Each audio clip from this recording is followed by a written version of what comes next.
Welcome to the Gonzaga Socratic Club. We're glad that you folks are here today. There's a lot going on campus today. This is a very busy place. And there's even a lot of philosophical activities going on campus. So we're glad that you elected to come here and join us for the meeting of the Socratic Club. The Gonzaga Socratic Club is inspired by the Oxford Socratic Club of the mid to late 1900s. It was founded on the campus of Oxford University and was presided over by famous Christian apologist and author C.S. Lewis, and took as its focus the critical examination of any and every aspect of theism and Christianity. And we model ourselves on that. We want to, following the idea of Socrates, follow the argument wherever it leads, and look critically at the Christian worldview, Christian faith, and Christian practice. We are very pleased to have with us today a guest speaker from our sister institution across the way. Dr. Christopher Kirby is professor of philosophy at Eastern Washington University. The question we're going to look at today is the question of how we explain or understand or account for that recognizable experience that we have of awakening to the question of what is important or valuable in human life. Some people characterize that as philosophical, some people characterize it as religious, and Dr. Kirby is going to help us understand what's taking place in that experience, and to look in particular at the account of that experience that's offered by American philosophers, especially of the 20th century. So join me in welcoming Dr. Kirby. Thank you. I wanted to do an acoustics check before we go in. Can you hear me if I speak at this level? Typically, I invite my students to come sit closer so I don't have to shout at anybody. So I'll do that now. You're invited to come forward if you will. If you choose to stay in the back, that's your choice. Hopefully you'll be able to... Okay.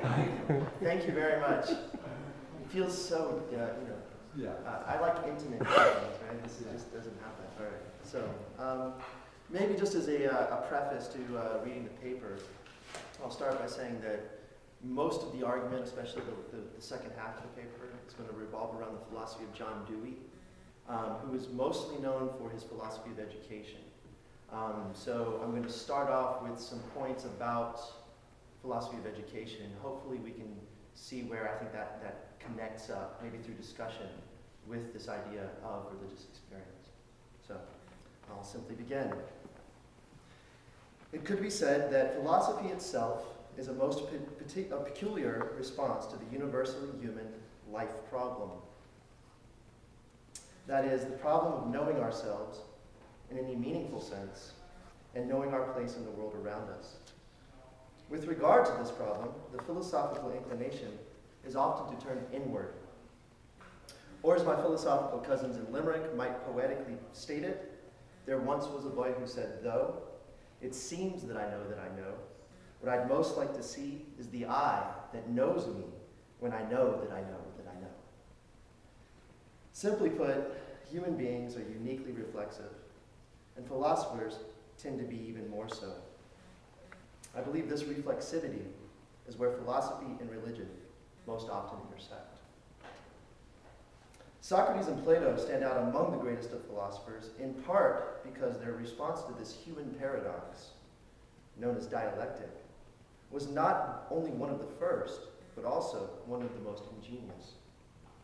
At once a method and ontology, understanding the interplay and unity of opposites that is dialectic has been the cornerstone of some of the most insightful additions to Western civilization. I believe this legacy is at once the inspiration and the stumbling block for countless philosophers. In what follows, I will not pretend to fare any better, but I hope at least to be able to diagnose one facet of the difficulty. To illustrate what I have, what I wish to pursue, consider a well-known example, the allegory of the cave in Plato's Republic. Ostensibly, education is one of the many themes derived from this story. A prisoner is released from his bonds and makes his way up towards the mouth of the cave. He emerges from the cave of ignorance, and through a slow, arduous process of dialectical edification, he reaches an understanding of the good itself. He is enlightened, or so the story goes. But how is he freed? Plato does not tell us. This omission should be a matter of no small concern for us. If dialectic or critical inquiry, if you prefer the contemporary parlance, is the path one must traverse to become a philosopher, then how does one break the bonds of ignorance and convention and start the journey? How does one break into dialectic? I choose the preposition into deliberately. The moment in question certainly is a break from ignorance and from convention, but I do not believe it involves stepping out of the world around us. Rather, I will argue it involves recognition of immanence, a realization that we are in as well as of this world. But how is this done? I suppose one could answer the question simply by stating it just happens, whether by accident or by some miracle. But this answer seems unsatisfactory, especially for those of us who have devoted our life to teaching the art. The notion that we simply drone on until the love of wisdom happens to strike our students, or until the proper divine dispensation occurs, is a thought at which most of us would likely balk. However, this is precisely how many philosophers, even some ardent non-theists, tend to treat the break into dialectic, and perhaps why so many have reverted to the language of religious experience in so doing. Now, as an example of how philosophers tend to address the break, take phenomenology, one of the few schools of thought to consider the moment in question directly. Once one is able to decipher the specialized terminology which Husserl and his followers employed, it is clear that the core of their philosophy is the type of shift from the conventional and mundane to the reflective and transcendent which Plato's allegory suggests. As one contemporary phenomenologist, Robert Sokolowski, has put it, in moving into the phenomenological or transcendental attitude, we get nudged upstairs in a way that is unique. To move into the phenomenological attitude is not to become a specialist in one form of knowledge or another, but to become a philosopher. This shift, as depicted by phenomenologists, requires something like a subjective ego to take an active role in reaching a philosophical attitude. Yet it offers no means or motivation to do so. From within a natural attitude, how can one comprehend anything like a subjective ego? On such a view, the transcendental reduction is like a one-way pane of glass. Only from the other transcendent side could we see the difference between what these thinkers call the natural and the transcendent, the paradox of the subjective ego, or the manifold of appearings and phenomena. Yet it seems impossible to even consider such notions while still within the natural attitude. Therefore, the path phenomenology outlines seems to run up against the same problem we faced in our example of the cave. The first step towards becoming a philosopher remains undisclosed. For only those who have traversed this ground before can understand the concepts behind the other side. The existentialism of Sartre and Camus highlights this weakness. And I think the story of Rousseau and Camus' The Stranger shows how such a shift is more like a violent Damascus Road conversion experience than it is, as Sokolowski put it, a gentle nudge. What I find problematic in the phenomenological or existential answer is that it separates the transcendental from the natural, the subject from the object, and the experienced from the experiencer. What I find hopeful, especially in existentialism, is the idea that one has influence over their own person, that humans are not in a state of being, but of becoming. Of course, as a systematic account of the subjective, phenomenology is useful in extending Kant's resolution to the debate between rationalism and empiricism. But it offers little toward understanding how one starts the process of philosophical inquiry. For that question, I'd like to turn instead to a group of to a group of thinkers from the classical period in American philosophy. Now, classical American philosophy refers to a tapestry of ideas which were developed and advanced during the 19th and early 20th centuries.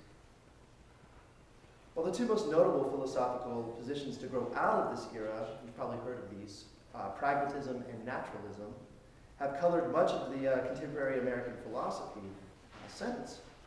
Each term has, for better or worse, lost much of its original potency. This is particularly true of the latter, naturalism, which in contemporary contexts is often equated with reductive physicalism. That is, the view that only physical things exist, and that nature is such that it can be carved at its joints by scientific inquiry. Such a view obviously relegates philosophy to subservience with regard to the natural sciences. However, the naturalism that classical American thinkers like John Dewey, George Santayana, and others had in mind, though arguably a precursor to this later notion, was much more robust than the mere scientism that such a conception might elicit. The difference between the scientism advanced in physicalist circles and the naturalism I wish to present here can be seen as turning on four central theses. They are: 1, phenomena of the world have definable traits. 2, the traits of those phenomena can be understood. 3, understanding is always conditioned and perspectival. And finally, 4, human interaction with the rest of the world, cognitive or otherwise, is active and creative. For those thinkers who identified themselves as naturalists during the 19th and early 20th centuries, naturalism was a metaphysical position, underwritten by a suspicion of dualistic ontology. It was reacting to post-Enlightenment philosophy and aiming at amelioration of the problems arising from the debate between rationalism and empiricism. On a naturalist's view, rationalism failed because, without a theory of perception, it could not offer an account of the a priori without falling prey to a reductio. On the other hand, empiricism failed because it could not account for how a stream of sensory data offers a robust understanding of the world. The naturalists offered a way out of this dilemma by positing a more dynamic view of reality that emphasized the temporal in addition to the merely spatial aspects of the universe. On such a view, nature is understood in terms of events and transactions between organisms and environments, occurring in chorus rather than a series of analog causes and effects between static objects. In this respect, the naturalists were informed by ancient Greek philosophy. As Werner Jaeger has noted, the ancient Greeks in general always had what he calls an innate sense of the natural, wherein, quote, the object or the concept of nature was without doubt produced by their peculiar mentality. Long before they conceived it, they had looked at the world with the steady gaze that did not see any part of it as separate and cut off from the rest, but always as an element in a living whole, from which it derived its position and meaning, end quote. The American naturalists also held what I think could be called an organic point of view. And this led them to a more embodied and biological analysis of the intersection between experience and ontology than their Enlightenment predecessors. Yet when it came to religious experience, many of the naturalists seemed to waver. Though they did agree on the superiority of science over religion in offering an accurate depiction of the universe, many were reticent to reject religion outright, most often retreating to the position that religious experience is somehow essential to the human condition. This was the strategy of both John Dewey and George Santayana, perhaps two of the most notable naturalists of this era, though each acquiesced in different ways. The glaring question this raises is, why did the naturalists feel compelled to slip back into the language of religious experience? And the only obvious answer that I can find must have something to do with tolerance and democratic equity among faiths. As Dewey wrote in Religion in Our Schools, quote, "If one inquires why the American tradition is so strong against any connection of state and church, why it dreads even the rudiments of religious teaching in state-maintained schools, the immediate and superficial answer is not far to seek. The cause was not mainly religious indifference, much less hostility to Christianity, although the 18th century deism played an important role. The cause lay largely in the diversity and vitality of the various denominations, each fairly sure that, with a fair field and no favor, it could make its own way, and each animated by a jealous fear that, if any connection of state and church were permitted, some rival denomination would get an unfair advantage." Despite this admirable goal, I mean Dewey's goal of tolerance, not what he's diagnosing here in this quote, I believe the concessions of the early American naturalists made towards religious experience stands in need of reevaluation. Can we discover an account of the break into dialectic which can promote tolerance and at the same time avoid appeals to religious experience? In order to situate both Dewey's and Santayana's positions properly, though, it may be useful here to briefly sketch, and you can see I have a sketch there, the position of William James, whose radical empiricism held sway over each in significant ways. On such an account, as Dewey would put it later, quote, "If one wishes to describe anything truly, his task is to tell what it is experienced as being." Compare this with a passage from James's The Meaning of Truth from 1909. Radical empiricism consists first of a postulate that the only things debatable among philosophers shall be things definable in terms of experience.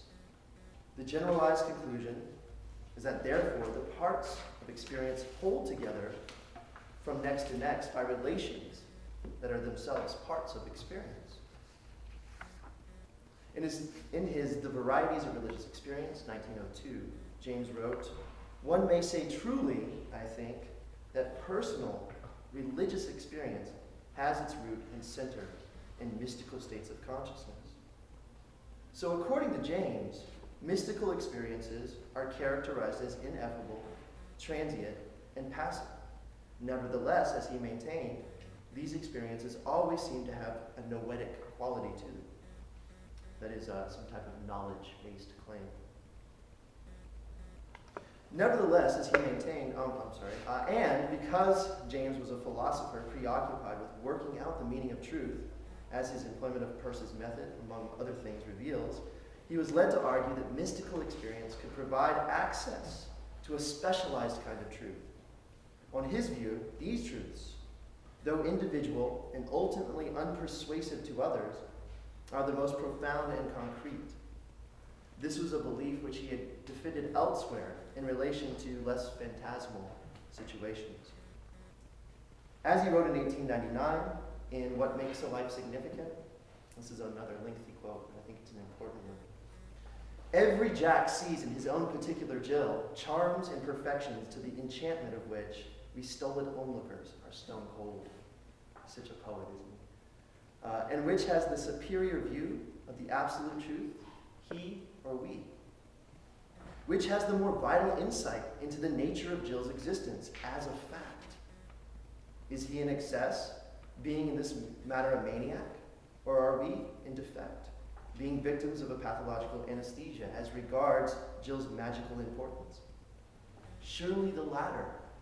Surely to Jack are the profounder truths revealed. Surely poor Jill's palpitating little life throbs are among the wonders of creation, are worthy of his sympathetic interest. And it is to our shame that the rest of us cannot feel like Jack. For Jack realizes Jill concretely, and we do not. Jill, who knows her inner life, knows that Jack's way of taking it, so importantly, is the true and serious way. And she responds to this truth in him by taking him truly and seriously too.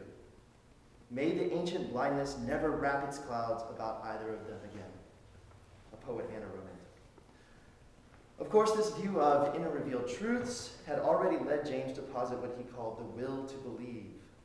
According to this idea, one is justified in believing in one part of a genuine option, that is, one that is live, forced, and momentous, whenever said belief can bear fruit in our life. If it does work, if it has cash value, you're justified in believing it, in other words. Since the option between theism and atheism is a genuine one, namely, it is live insofar as both beliefs are viable comportments in contemporary life, forced because one cannot be both theistic and atheistic, and is momentous insofar as that such a choice will affect the whole of one's life, James concludes that we ought to will to believe in religious tenets because doing so will pay dividends in our everyday lives. The argument he gives for this is a marriage between Pascal's wager and a version of the pragmatic method that prizes the cash value of beliefs. One must, he claimed, make an inquiry into both sides of a genuine option and choose that which will make one's life more significant. So that's a brief sketch of James. Dewey made reference to religious experience in a slightly different way, but one that I think builds off of the insights James had. And instead of looking toward what made religious experiences unique, he sought the features they had in common with all experiences.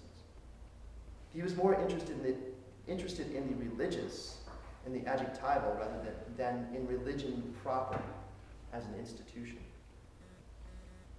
Dewey argued in his manuscript, A Common Faith, which was published in 1934, that any experience had the capacity to become a religious one, and that what made it religious in tone depended entirely upon the effect it had on one's life.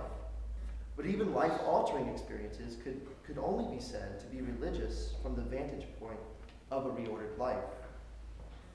That is, after they had occurred, in retrospect. In his Art as Experience, published that same year, Dewey had called these experiences consumatory and argued that the tone they adopt is filled in by subsequent experiences. So experiences build upon other experiences. And they hang on how the organism's habits were affected by the consummation. As he explained in The Common Faith, there are three ways that an organism can alter behavior towards an experience. Namely, accommodation, adaptation, and adjustment. For him, accommodation occurs when an organism submits to the conditioning environment. In other words, the environment causes the organism to change its habits. Adaptation, when it changes the conditions to meet its needs in the way that a play can be adapted for the screen. It's that sense of that word. And adjustment when, quote, there is a composing and harmonizing of the various elements of our being, such that, in spite of changes in the special conditions that surround us, these conditions are also arranged, settled in relation to us. So hopefully you see that there's a give and take between the organism and the environment, is what he's talking about there. While the latter two involve inquiry for Dewey, only through adjustment can potential religious experiences arise, what he calls religious experiences. But as he would go on to say, a religious experience need not be tied to any God conception at all. Pardon me. He sought to redefine the term God to denote, quote, a unifying of the ideal and the actual in human development, which he argued should not be imbued with any of the traditional supernatural qualities. So here's Dewey talking about religious experiences as these heightened moments that later, once our life has been reordered in relation to them, we can call religious. Though that need not be attached to any conception of God, what we call God can be simply for him that marriage of the ideal and the actual. Hopefully that makes sense. Santayana's view is perhaps the oddest among the early American naturalists.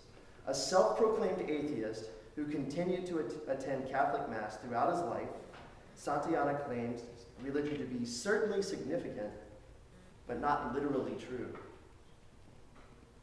As early as 1905, he advanced religion as an embodiment of reason. That is, he saw both reason and religion as attempts to order the world to, quote, emancipate man from his personal limitations. Santayana argued that religion, as a conveyor of tradition, was a vital institution in any society.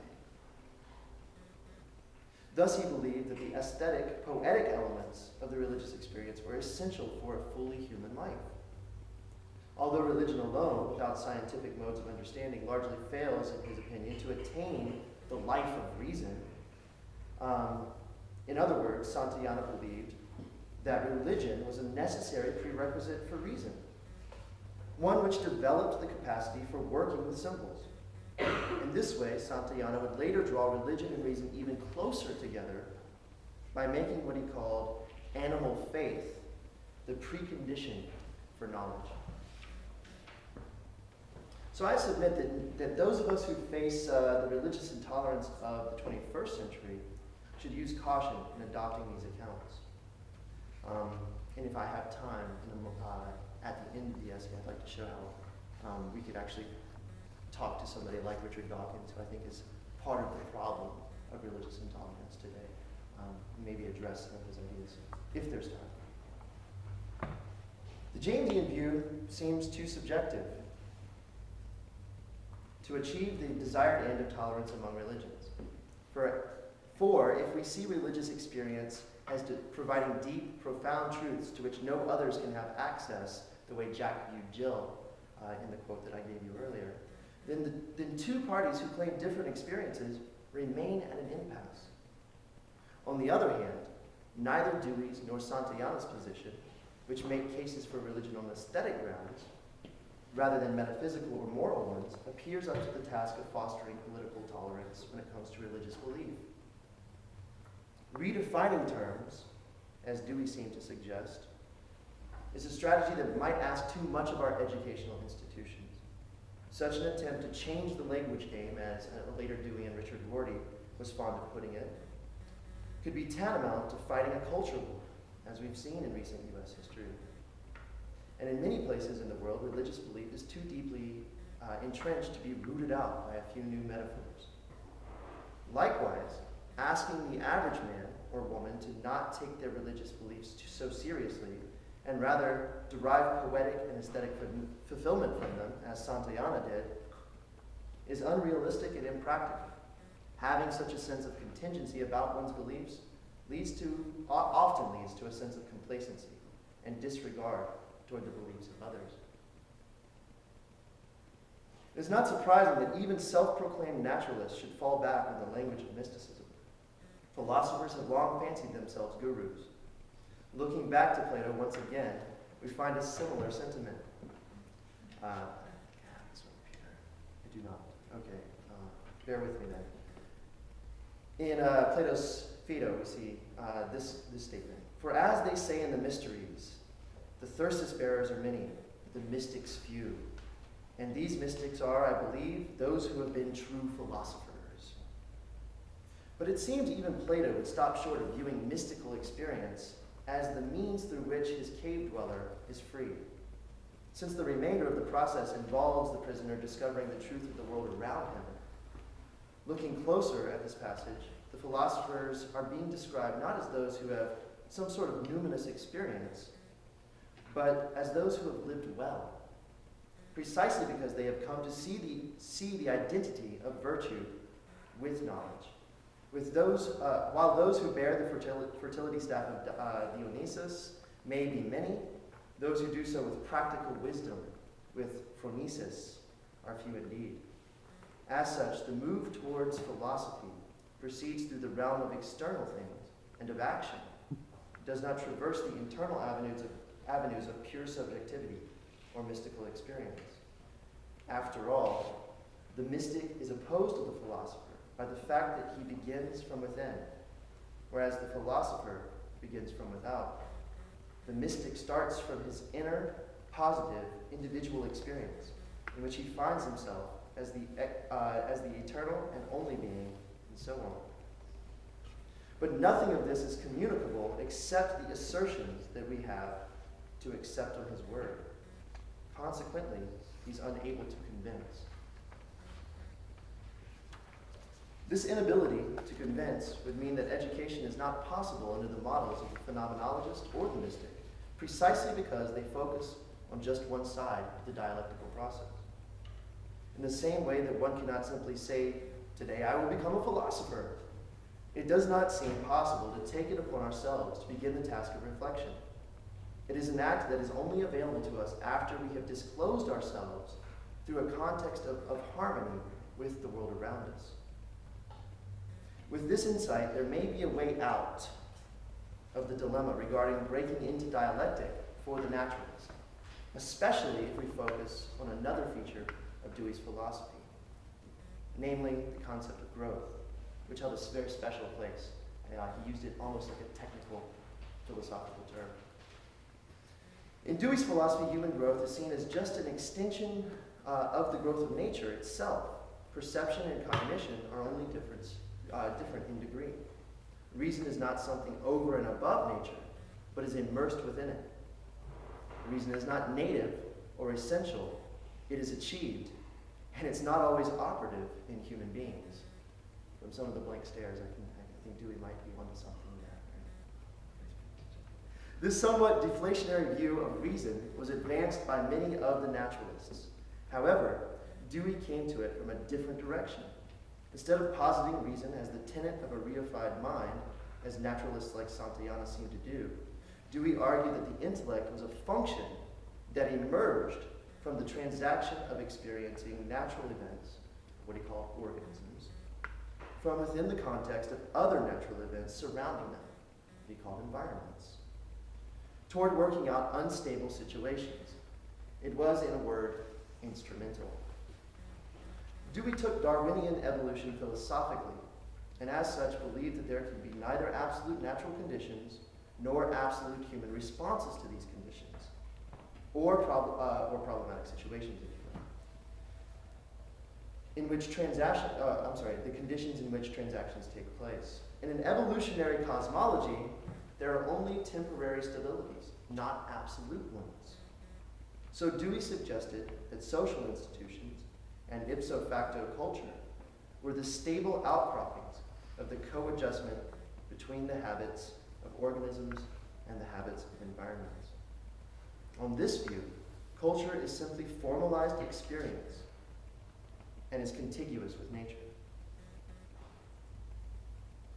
With this in mind, Dewey believed that if the culture and education of a populace could be reconstructed in such a way that its people could, through critical thinking, become the master rather than servant of their habits, then it would be possible to have true democracy, or what he called democracy as a way of life, not simply as a way of governance.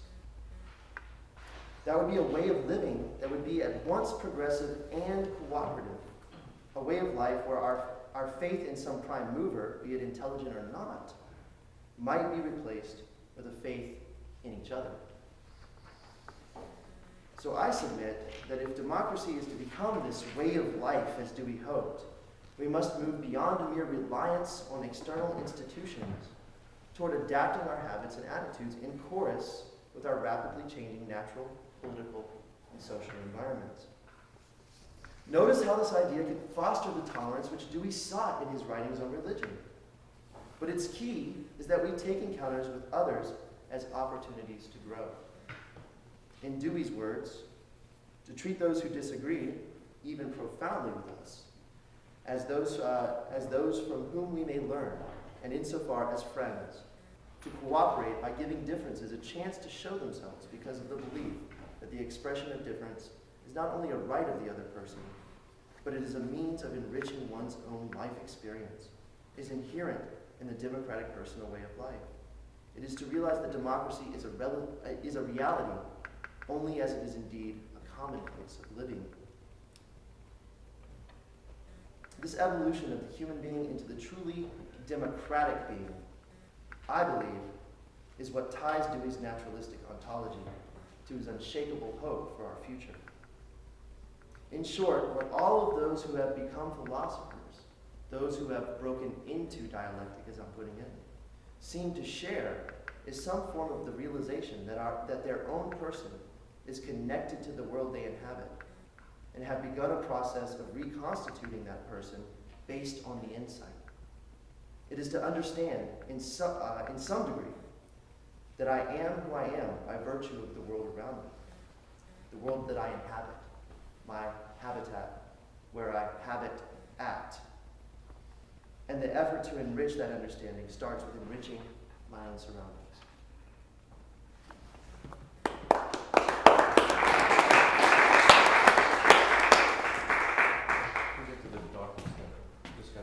Okay, super. It's our practice here at the Socratic to prime the pump of discussion by having a respondent, and our very own Tom Janot of the philosophy department here at Gonzaga will do that. Thank you, Tom.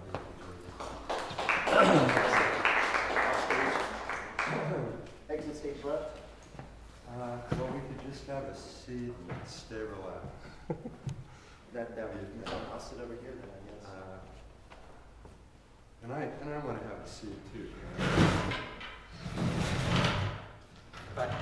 Am I hiding back here too much? No, that's all right. Okay. I actually, Chris, only want to ask you one question.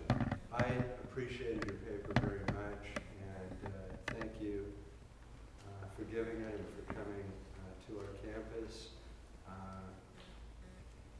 I was hoping that you would read the postscript that you mentioned, because my paper concerns your postscript. My question concerns your postscript.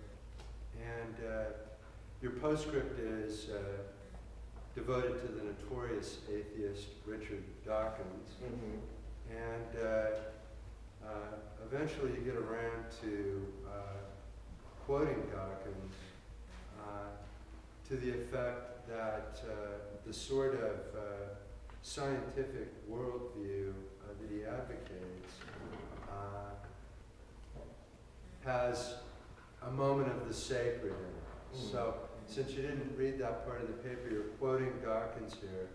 What can be more soul-shaking than peering through a 100-inch telescope at a distant galaxy, holding a 100-million-year-old fossil or a 500,000-year-old stone tool in one's hand, standing before the great chasm of space and time that is the Grand Canyon, or listening to a scientist who has gazed upon the face of the universe's creation and did not blink. And then the quotation ends with this line, I am neither much of a reader of Dawkins, nor could I say that I am, in any sense, a lover of Dawkins. But he ends, that is sacred science. And it seems to me that the way that that's related, so this appears in your paper as a postscript, but it seems to me that the way that it's related to your larger aims in relation to the account of Dewey and Santayana is this melioristic way that you're basically recommending. Right. That's congenial with democracy as a way of life and so forth. I wouldn't want to spend too much time simply grinding my own private axe here. But I wonder if Dawkins' appeal to something sacred can be anything more than a kind of emotive trope that doesn't enter into his notion of scientific practices in any integral way. So if I look through the telescope and then decide to take a shot of Jack Daniels, for example, or go to McDonald's or something like that, the sort of subjectivities and affective tonalities that are in play have absolutely nothing to do with the practices of sciences themselves. And so your purpose is to ask this question, how does one break into dialectic? And you start out with the allegory of the cave, but you point to a lacuna. Plato tells us perhaps what happens after the ascent is made, but he doesn't furnish us with any grounds, according to your paper, to initiate the ascent. Omission, a matter of no small concern for us, and so the question is, how does one break into dialectic? And Plato doesn't answer that question. Another intellectual tradition that takes the question seriously is the phenomenological tradition. But the problem with the phenomenology from your point of view, and the quotation from Sokolovsky I think is wonderful, and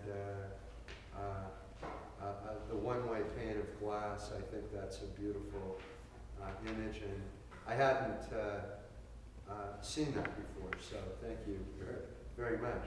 And I'm planning on plagiarizing that, so I appreciate your sharing it with me.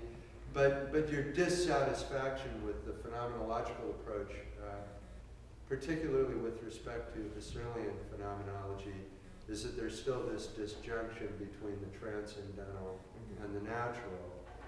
And so, having pointed out the lacuna in Plato, and then pointing to a failure of phenomenology to achieve an adequate answer, you propose the superiority of a classical American philosophical approach to the question, which is broadly and loosely called pragmatism, but which is also called naturalism. And you've granted both Dewey's and Santayana's naturalism to a certain extent in James's radical empiricism. It's kind of a seminal influence that radical empiricism has both on the development of Dewey's thought and also on the development of Santayana's.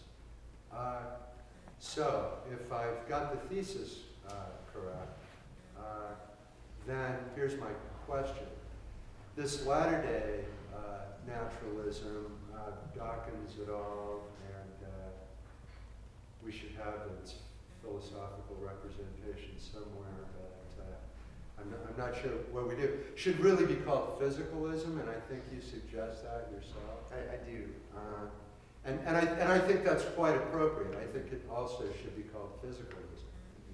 But then we have this term naturalism, which, as I was thinking about your paper, and I wish I'd had another 2 or 3 weeks to think about it, was leading me to think that the term naturalism is really an equivocal term, and I like to equivocate too. There's an Aristotelian naturalism. Right. There's the naturalism of John Dewey, which is not the same as the naturalism of Santayana. And then there's this altogether, I would say, new, and actually I might as well, it's 10 to 5 on a Friday afternoon, and my wife isn't doing well, so I may have to leave early, and so I might as well just go ahead and say what I want to say. I don't know that Dawkins is a philosopher, and I don't know that physicalism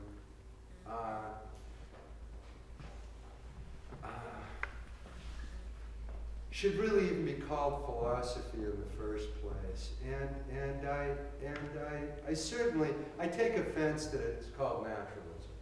Okay. I like the word naturalism. I wish I could have the word naturalism. but when you use the term today, then you mean Hitchens, you mean Dawkins, you mean Sam Harris. Yeah, I'm as frustrated as you are. Thank you. Yes. Excellent. And I thought you would say that. Right. So this is not by any means a hostile question. Right. And if I could just ask the question, it would go something like this: that if we have to capitulate,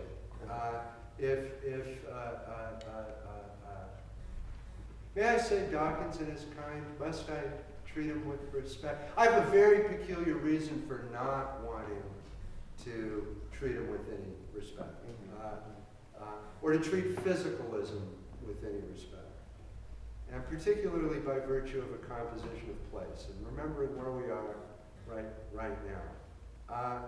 So maybe we just give them the word, but if we gave them the word, then wouldn't we have to say that Peirce and James and Dewey and Santayana, just like Husserl and other major figures in the phenomenological movement, are really philosophical idealists.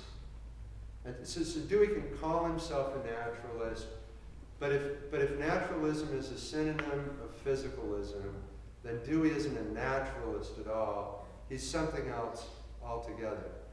And I would have gone to Peirce way more than you do. And it's my misfortune to have changed my mind about the relationship between Peirce and Dewey, which we could talk about on another occasion. But Peirce uses this wonderful term, ideal realism, to characterize his own views. And the key to it in all these cases, it seems to me, is that the kind of experience you're talking about, and for John Dewey as well, whether we're talking about a common faith or we're talking about art as experience, the object of experience is in some necessary sense a symbolic object. So even in that moon, and I have a couple of colleagues here who will never be satisfied with the moon, but Dewey's move in a common faith, I don't care much for the word either, I'm sorry, to reformulate the fundamental idea of God as the unity of the actual with the ideal. Suppose that we wanted to bring that idea into play, and we'd necessarily be talking about a reality that belongs to the symbolic order. And otherwise we couldn't even, there'd be no conversation to have. So this is what I'm hung up on these days, namely the objective reality of the symbolic. And so my valorization of a sign is by no means a private subjective act. And a sign in the Peircean sense. You're talking about firsts, seconds, and thirds. And thirds are properly symbols. And F equals MA then is a symbolic reality, which is not in the least diminished in its reality by being symbolic. As a matter of fact, it's more fully real by virtue of its being symbolic. And the line from Husserl that Father Ryan trained me in that I'll never forget, that the parallelogram of forces is as real as the city of Paris.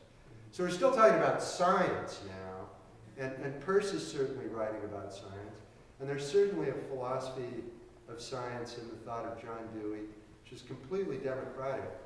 But the object of scientific investigation is an ideal object, and it's a symbolic object, and it's fully real.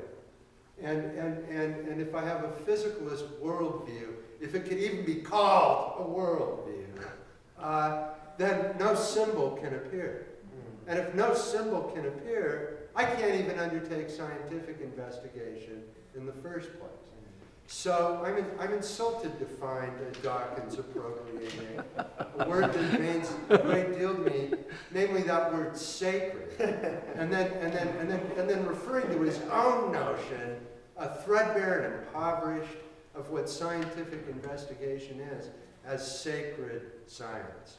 So if the aim is meliorist and how to sit Dawkins down with a religionist, say Father Spitzer, on C-SPAN, I just don't think it's in the cards. Because I think there is an implacable and militant opposition And there's a disjunction in the strictest logical sense between these two ways of thinking about what reality is that could never be brought together. So even though John Dewey would not want me to call him a philosophical idealist, John McDermott once upon a time whispered in my ear that John Dewey was an objective idealist. And, I mean, it's taken me 30 or so years, but I think I'm beginning to see the point. Wouldn't it be better, then my question is, wouldn't it be better to call these great American thinkers, Peirce, James, Dewey, Santayana, philosophical idealists rather than naturalists if the physicalists get the word? And that's more of a speech than a question. But thank you for permitting me to ask it. And your paper certainly provokes it. Yes. I'm glad that you said everything that you said. So the speech was welcome. I'm not even done. Where do I jump in on this? First of all, I'll start with the question about calling Dewey. I don't really want to give the word to people like Dawkins, and I won't even say "and his kind." I'll say "of his ilk," which has that negative connotation, right? We're having fun. Yeah. I like to read Dawkins. I think it's fun to read Dawkins, but I don't take him seriously when I do. Not philosophically, anyway. I think that he's grandstanding. I think that he's not helping the situation. He's hurting it. Because of his rhetoric, which you and I spoke about, David, a little bit before the presentation. If we had to, if you pushed me and said, okay, Chris, you have to give the word naturalism to the physicalists, I don't know if I'm comfortable with calling somebody like John Dewey an objective idealist either. I think Santayana, yes, more so. If we understand ideal in the sense that we use it, not philosophically, but in the everyday sense of just that which we're aiming at, the carrot that the donkey's always chasing, on the end of the fishing pole in cartoons, then yes, Santayana definitely. Dewey, less so. I like to read Dewey closer to Aristotle than Santayana, and Santayana closer to Plato. Just to maybe help parse out that difference that I see between them. And it goes back to a debate that they actually had. I'm sure you're very familiar with this, especially if you have people like John McDermott whispering in your ear, that Santayana and Dewey had this long, it was very public debate where they wrote pretty seething responses to each other's work. And it boiled down... Half-hearted and broken back. Half-hearted naturalism and broken-backed naturalism is what Dewey called Santayana's. I think it boiled down really to how they saw experience. For Santayana, he said that there was a foreground and a background. There was, what we might call immediate experience in contemporary parlance, and then mediated experience, the reflective. Dewey wanted to do away with that distinction, to see it as a continuous. There's only a foreground for him. To talk about the background is just to talk about a special use towards a special end of immediate experience. And when I read Peirce, I actually get a sense of that as well. When he's talking about signs, that yes, they're ideal, but ideal in that everyday mundane sense, as that which it helps us achieve ends. It's a way of representing or representing the world to us. But that's still real. It's still part of nature. And we know this now. I mean, I could give a speech on computer science maybe and talk about how information, you see a burned CD is information that's very physical. So I think that it's a distinction that's an imaginary playmate of the philosopher. When I teach classes at Eastern, students are always quick to, when we talk about naturalism, students are quick to pick on religion, especially monotheistic religion. And I say, no, it's the fault of the philosophers that we have these very dualistic ways of thinking about the world. It's not really the fault of religion at all. So I don't know if that's a little bit extra. Maybe you want to ask a question about that last bit, but that's my sense of it. If we want to call Dewey something, maybe call him an emergentist or a functionalist. That's what I would be more comfortable with than a philosophical idealist. Because there's so many other connotations to that word that could get us into hot water. So, should I say something about the Dawkins bit, the postscript as well? If you would like to. I think it's appropriate here. So I'm not going to read the postscript, but what I did in the postscript was try to show how the idea of using Dewey's philosophy, even though this is not what Dewey himself did in A Common Faith, I'm trying to use some of the machinery that's already there to make a point that I think Dewey might have missed himself. He was always too interested in redefining terms, I think, or going back to older meanings of terms, non-philosophical meanings of terms. So what I do in the postscript is I try to use Dawkins as a practical example of how this might work.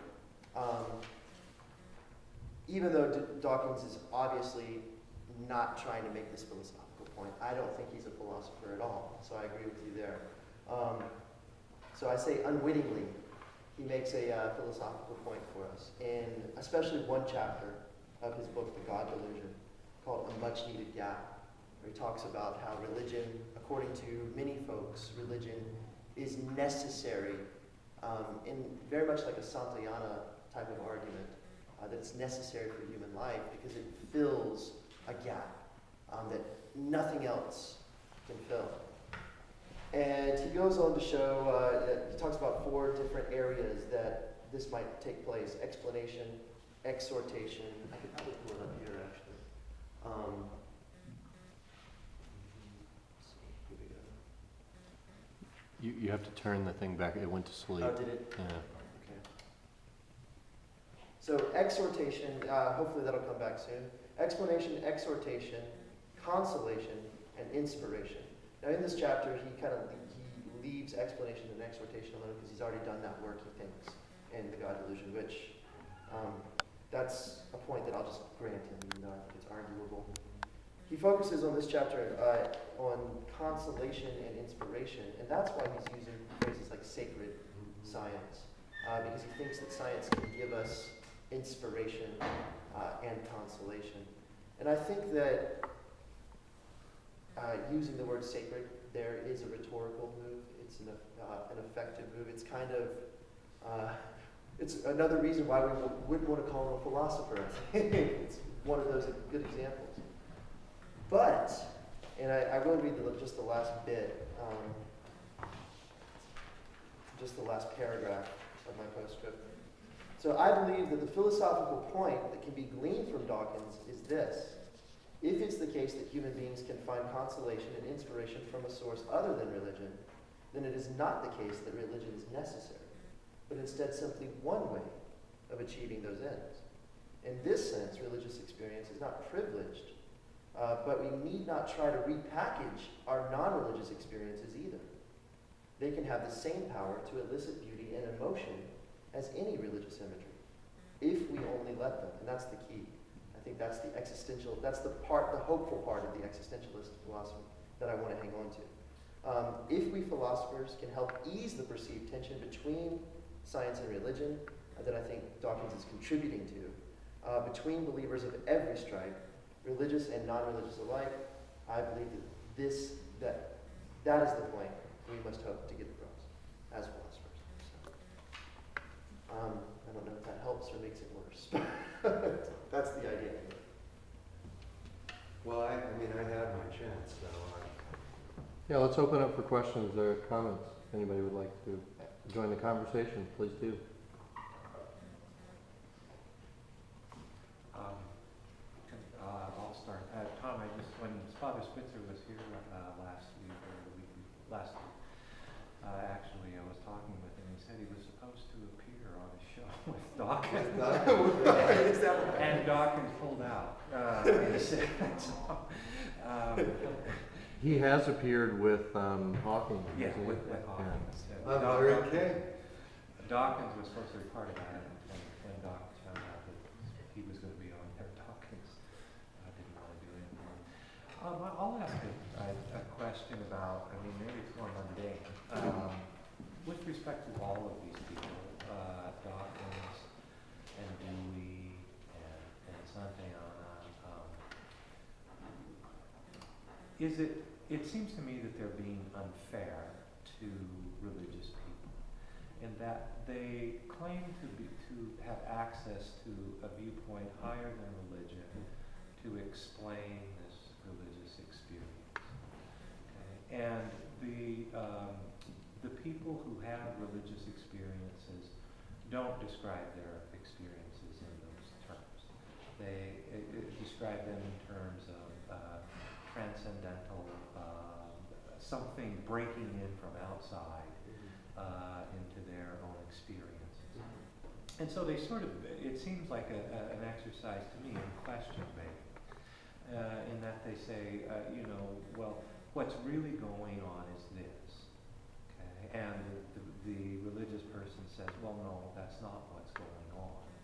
And so their response, well, I know that's what you think is going on, but that's not really what it is. Okay? And it's always struck me as well, I mean, the religious people, perhaps they're deluded, they're self-deceived or something like that. But that would then come down to sort of an ad hominem argument against these people. So I'm wondering if either of you want to respond to that. Should I? We're both going to rush to defer. It's a really good question, and it's in my own life, I am very close to someone who is a big fan of C.S. Lewis. And my first encounter with C.S. Lewis, I know you didn't mention Lewis, but I think I'll get to your question in just a second, was when we exchanged books. I read Mere Christianity, and she read Common Faith by Dewey. And so I asked her to read the paper before I came, and it was almost exactly like your question just now.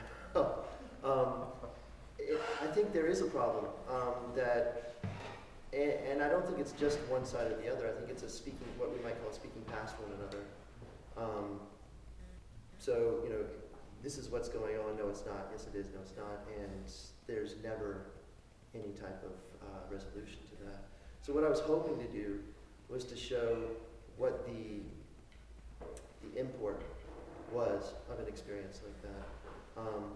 Because I think it's the import that is common.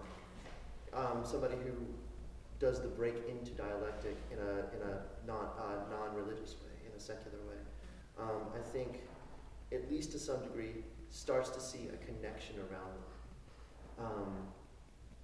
And I think that ideally somebody who has the religious experience, I think the point of that is to see how they're connected in the world, how they fit in the world. That's why I said break into dialectic instead of break out of the mundane into something else. I think that's the commonality. And so if I were to relate this to just one version of religious experience, the Christian version, we might say that the whole point of it is to get to good works, deeds, and to maybe secondly, an idea of grace, which I think has a faith in each other in it as well. That's why I try to emphasize that at the end of the paper in Dewey's philosophy, that we place faith in one another, that we can find some commonality and learn from each other. And so that's really, I don't know if that satisfies you, but it is a problem, the speaking past one another. And I don't know if it can be resolved by appealing to just the truth of the reality of the situation, right? The reality of the experience. It's got to come in the function, in the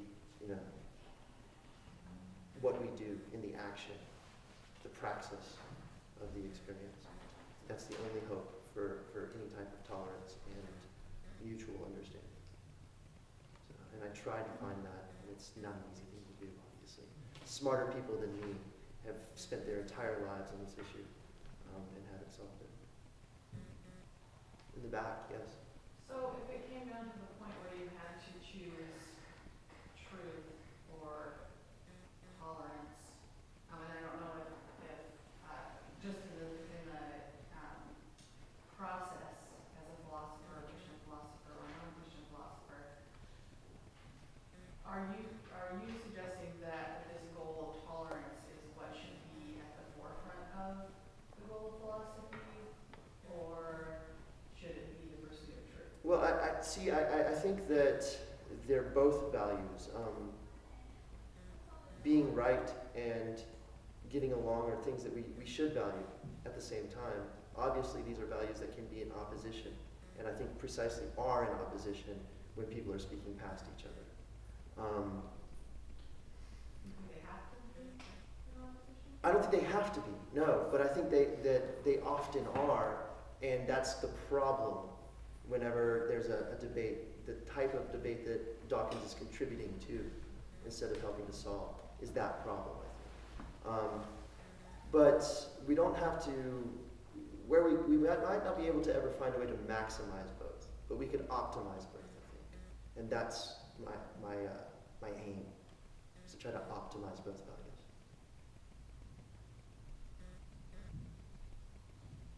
Yes? I was kind of troubled by your treatment of William James. Oh yeah, I did kind of give James short shrift a little bit. And, I mean, so you were talking the basic tenets of naturalism. The third tenet was understanding is always conditioned and perspectival. Mhm. And then you came to James later and says that his view is too subjective, that truth is as personal matter. And so I was thinking, so for William James, he starts out with his definition of truth as the traditional notion of agreement with reality, and then he says, but look, the agreement, there's certain criteria this agreement has to meet, and I can't come up with those right now, but so I don't know, for James, truth is relation between the inquirer and the knowledge itself. And so, I mean, it's absolutely rooted in the personal subject who is seeking the information, but that doesn't seem to me that it's losing its objective reality.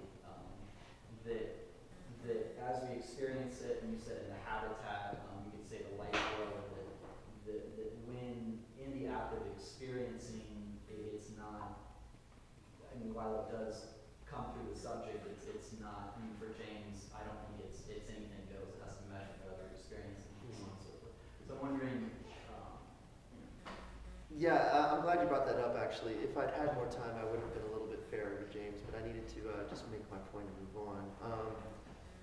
Hillary Putnam, I actually had a chance to meet Hillary Putnam about a year ago, and we talked about this, what to make of James and his idea of truth. And he referenced some letter, some correspondence that James had that I had not read myself. But in it, James says something about truth being like beans, a bunch of beans on a table. And you can group the beans in any number of ways, by color, by size, by texture, right? By species of beans. But no matter, what you say the truth about the beans is, it's always going to come back to what's on the table. So there is this objective element still in James. It's a difficulty for me because at the same time, the philosopher who says that says what he says about Jack and Jill, which I don't know if this is just a poetic flourish or if we should take James seriously when he says things like that, because that's obviously very subjective. It's almost Kierkegaardian saying, this is the subjective is the truth and the objective is the untruth. So I'm troubled by it, and I don't know how to make sense of it, actually. other than to say, maybe James just changed his mind, or maybe he wasn't really clear on what he thought. So, yeah, I did make a selective emphasis there, definitely, yes. Isn't James though saying, I mean, you can read it as total subjectivism, but the quote that you gave us, the Jack Jill quote, he's not merely saying that the baseless fantasies of Jack are reality. He's saying that Jack's stance toward Jill discloses who she is in a way that is more thorough and complete than More significant, right? Yeah. Because it's as the title of the essay is what makes this life significant, right? So it's the meaning. So I don't see that as inconsistent with the idea of the bean example of there being an objective reality that's there. I mean, we certainly are going to organize our experiences in various ways, and we bring prejudices to our experiences, and we bring framing concepts and all sorts of other things. But there's still, I mean, I thought what you were getting at, and if we go back to the subject of your paper, the big subject of your paper about the religious experience, what happens in, I think what we would call either the religious experience or the philosophical awakening is a disclosure that there's some reality that we have failed to see or appreciate or fully understand prior to that moment.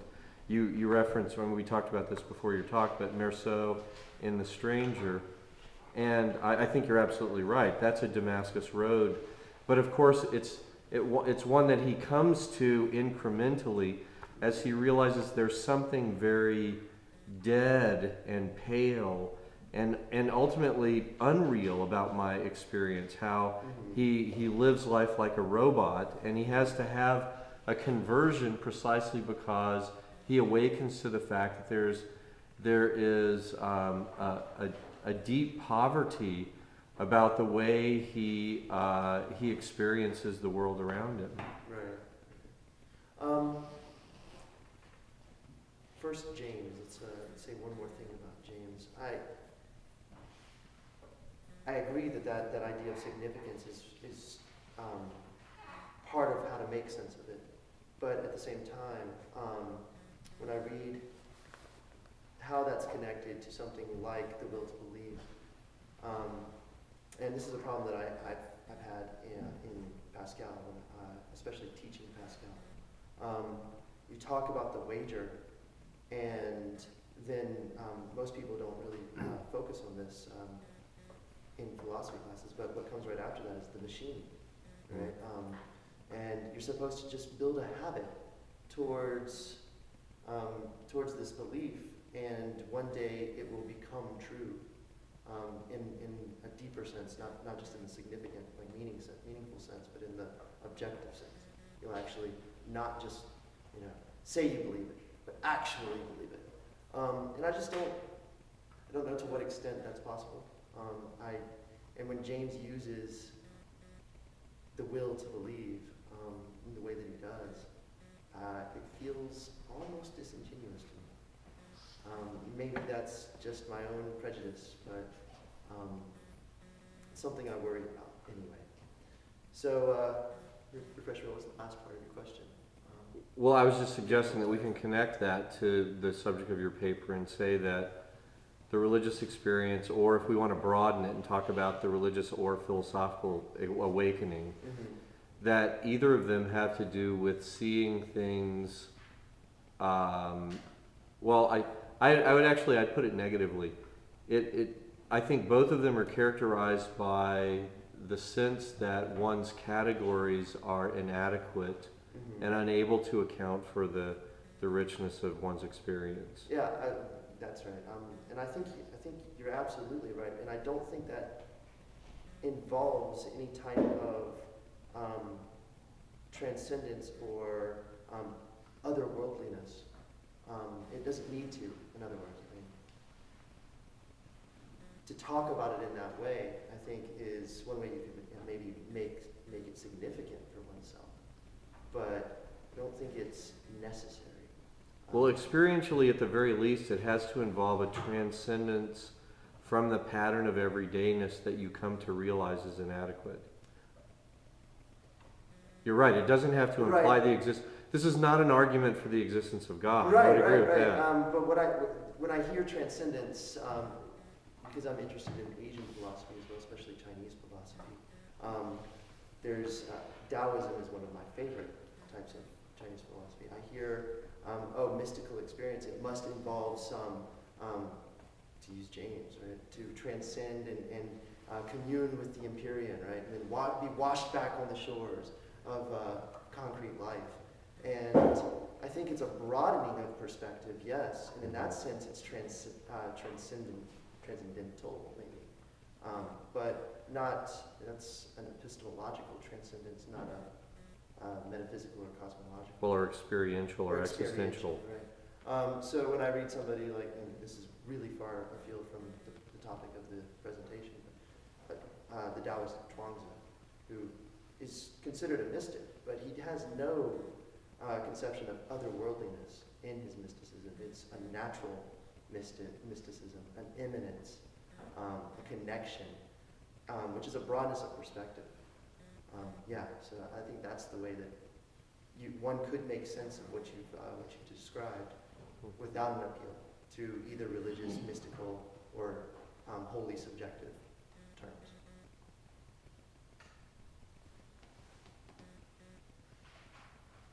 Yes, please. I'm sorry, I asked another question about That's okay.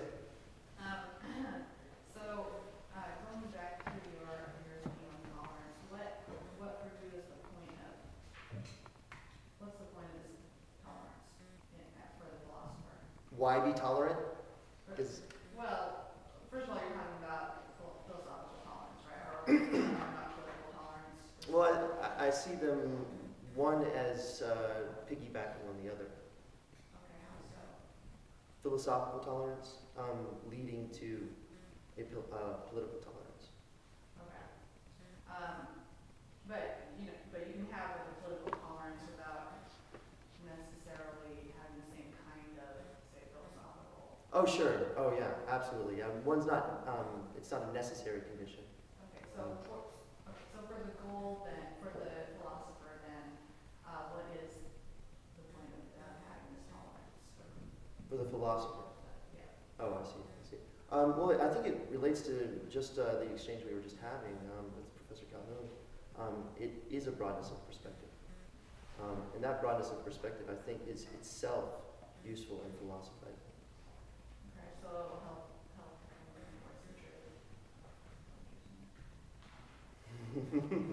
truth. Yes, very good. Yes, towards the truth. Because it would be Or at least truthiness. something like that, right? Only understanding that truth, again, I'm going to appeal to Peirce now, if I may, right, lies at the end of inquiry. That's an assumption that I guess I've been working with that I didn't talk about in the paper because I've been inundated with all this, American philosophy like Peirce and James and Dewey. But yeah, the idea that truth, you're moving towards truth, progressing towards truth, but to attain it is, it's not really something that you're going to do. It lies at the end of all inquiry, the group of inquirers. Dewey's way of talking about this would be ever embracingly robust or rich experience, wouldn't he? Yeah, he often says it just like that. And when he does, I hear James just saying, making things more significant, right? And I think that it has that aspect. But there's also a fact of the matter that we're gaining on, maybe you could say. So an objectivity that you're moving towards. That's all I'm going to say about that. Yeah. Yes? You kind of oriented your talk around the question of how are we to break into the dialectic, and you said, is it just an accident, is it a miracle, and then especially if you talk pedagogically, like, is this something that can be taught or forced on someone? And then the conclusion you came to was this democratic meaning, seeing connection of ourselves to the world around us. I guess I was just wondering if you could talk about that a little more, because I wasn't really, I guess I didn't quite get that. It seems sort of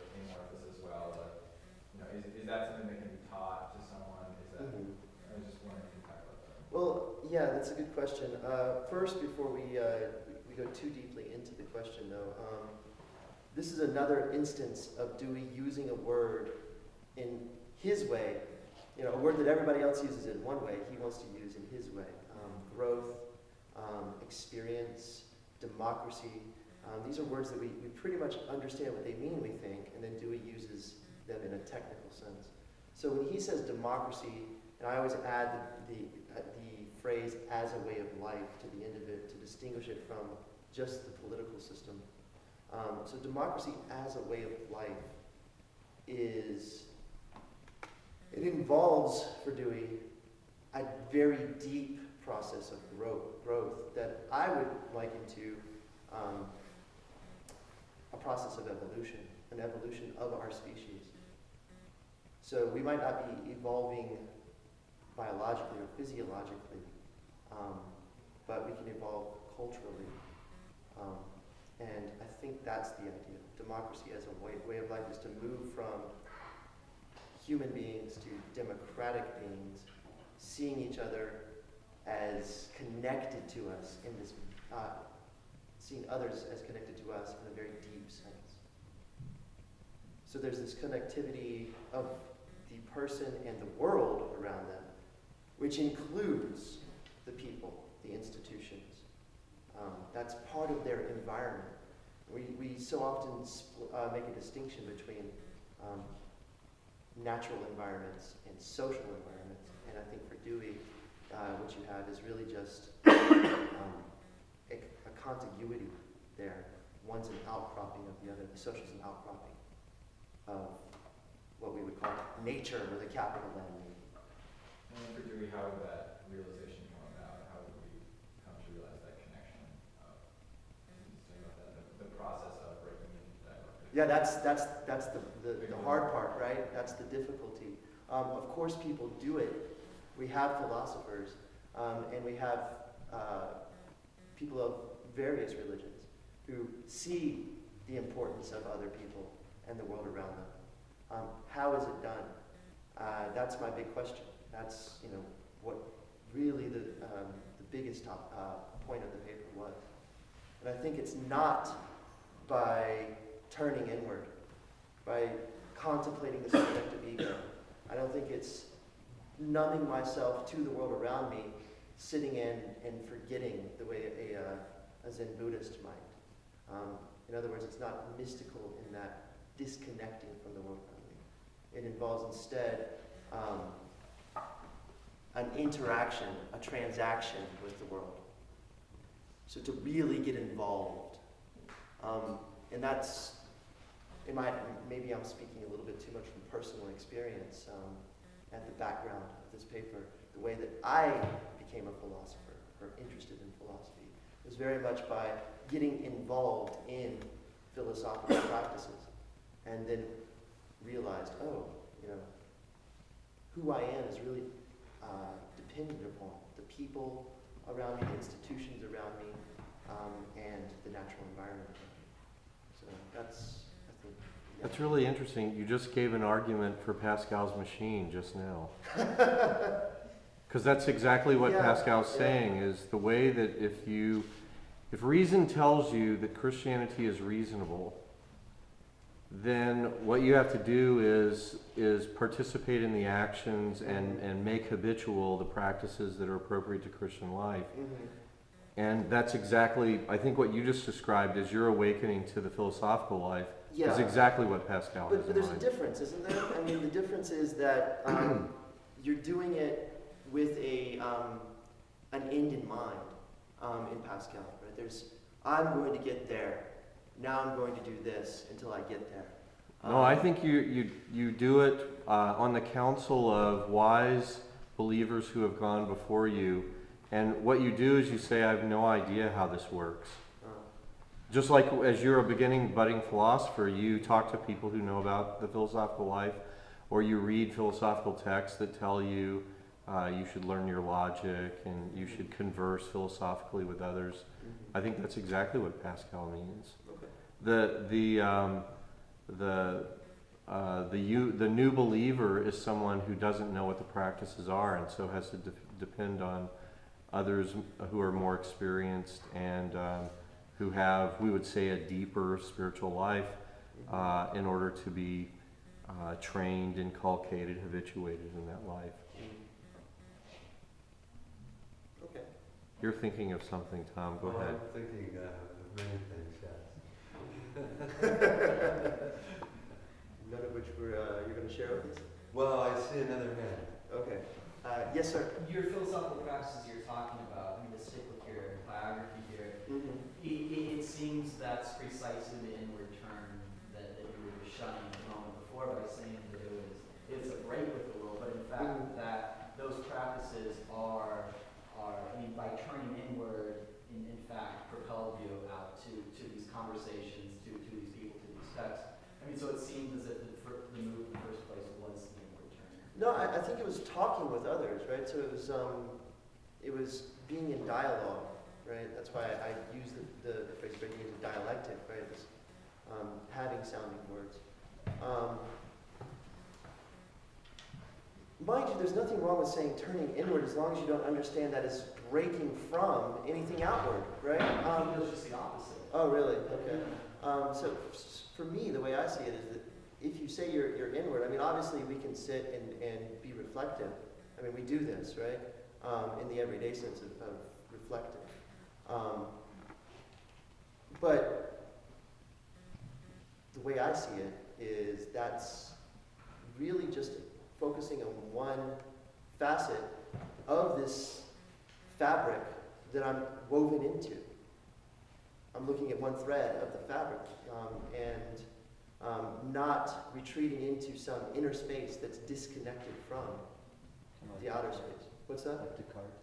You just, Yeah, René Descartes I'm locked taking himself in issue. a cabinet. Yeah, I'm taking issue with what Descartes says he's doing. Right? I think that he's not really retreating into some inner space there, something that's not connected, because his inner space is built up from all the experiences he had with the world around him. Right? I mean, you couldn't be a brain in a vat without some experiences already there. Right? I think that's my point, right? There's this continuity there. So turn inward, you could say that, as long as you understand it's inward by virtue of being connected to the outward. Yes? Maybe, I guess to sort of piggyback on that same term, I want to go back to your discussion of phenomenology, and I might have misunderstood you. You said that the reason why you didn't think that phenomenology provided a break into that is because it precisely was subject-object distinction. I was going to ask you, Tom, but I was taking on. No, well, I'm just grabbing my cup. Yeah. Well, I guess I don't see it in that way, kind of what we were talking about, in that you can turn outwards to the world and engage with the world only through your subjectivity and through the inwardness as well, because that's how we engage with the world. So I don't know, I guess maybe I'm not sure about the question of phenomenology and whether it does necessitate that subject-object distinction. Okay. So, Sorry, that wasn't very well formulated. yeah, no, that's fine. But so you're saying that phenomenology is not necessarily directed at dualism, basically. Yeah. Okay. And Yeah, I'd say categorically not. okay. So that, but I decided not Not to focus on that. to focus on that. Okay. But in terms of what we were just talking about, in the opening paragraph, you have uniquely reflexive, and then in the perfect quotation from James, and in the text ID on page 5, what you're really talking about is conjunctive relations, right? And so, so classical American philosophy is profoundly anti-Cartesian, and it's anti-Cartesian in both ways. Anti-Cartesian with respect to the res extensa, and anti-Cartesian with respect to the res cogitans. And just to put it like elementary terms, one of the most pernicious. And I think this also, because I just think 21st century physicalism is baked over 17th century mechanistic material. Yeah. I mean, in terms of the fundamental conceptual elements. I agree with that. Okay, that's nice. And I mean, no, I mean that quite sincerely. It's nice to hear that. Right.